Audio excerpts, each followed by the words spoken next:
I'm here to support the Hong Kong people and against the violence from the government.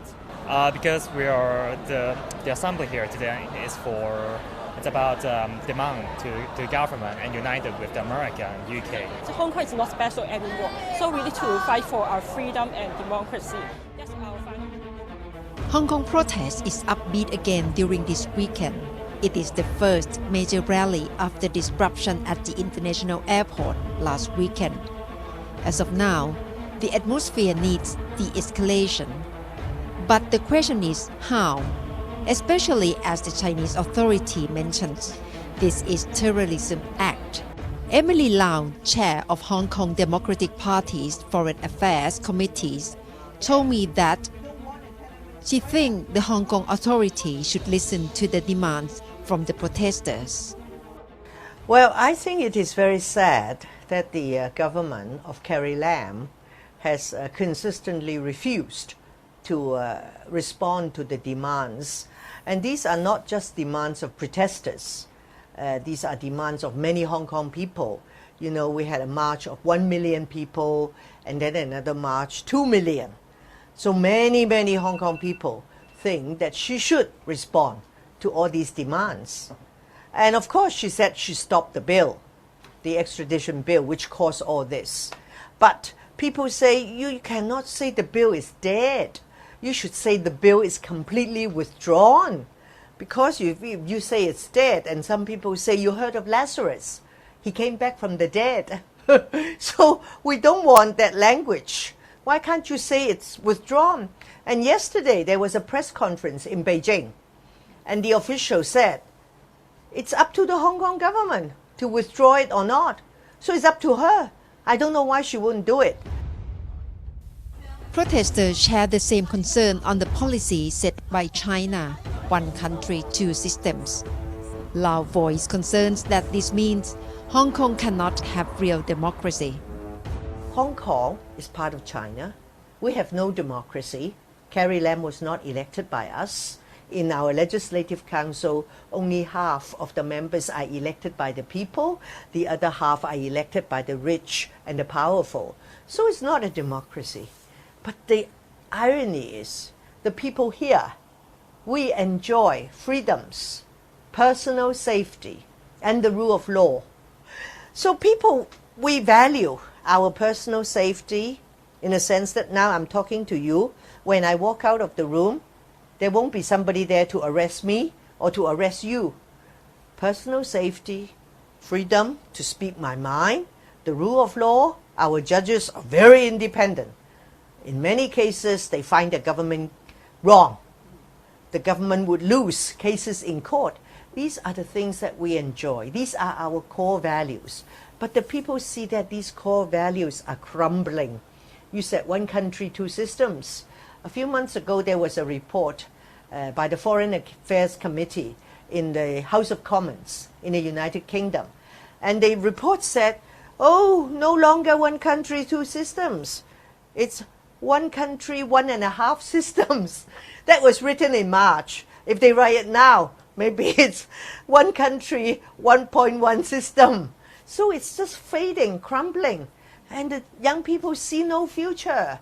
And they cannot get a decent home, they cannot get decent job, salary is very low, and no freedom, no personal safety, no rule of law. What is there to look forward to?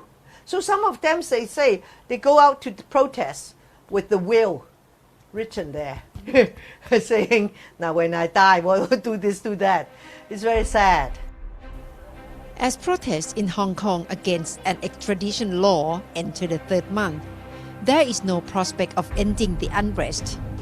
Currently, the question is the extent to which the Chinese authority will deal with the protests. So we have to see what the vast majority of Hong Kong people want. We have the hardened protesters, but there are many who go along with them, and if they continue to support them, and one day they say, oh, we all go to the bank to to take money out of the bank, or one day they go to the airport, or they go to the mass transit station and block the train. See if Hong Kong people want to help them. But I think that many Hong Kong people are still very dissatisfied with the Carrie Lam administration. But there are also Hong Kong people who do not support violence and do not support you. You go to the airport, you sit there quietly, it's okay. But if you go there and you don't allow the passengers to get on the plane, you go to the train and you don't allow the passengers to get on the train to go to work, people don't like it. So, so I think it is also testing the support of the many Hong Kong people. So we will see what happens. And but I think the main thing is the Carrie Lam administration should come out to respond. You cannot always just hide in government house. How can you run Hong Kong like that? The rally in Hong Kong is named as Leaderless Movement. The young faces have been actively participated in the rally. Chan Ho Tin, or Andy, a young political activist, accepts that there is no real one single leaders in this protest. Different groups arrange different activities and up to supporters whether they agree to join. For his own stance, he calls for independence of Hong Kong. He knows this is radical, but believes it is right for the future of the new generations.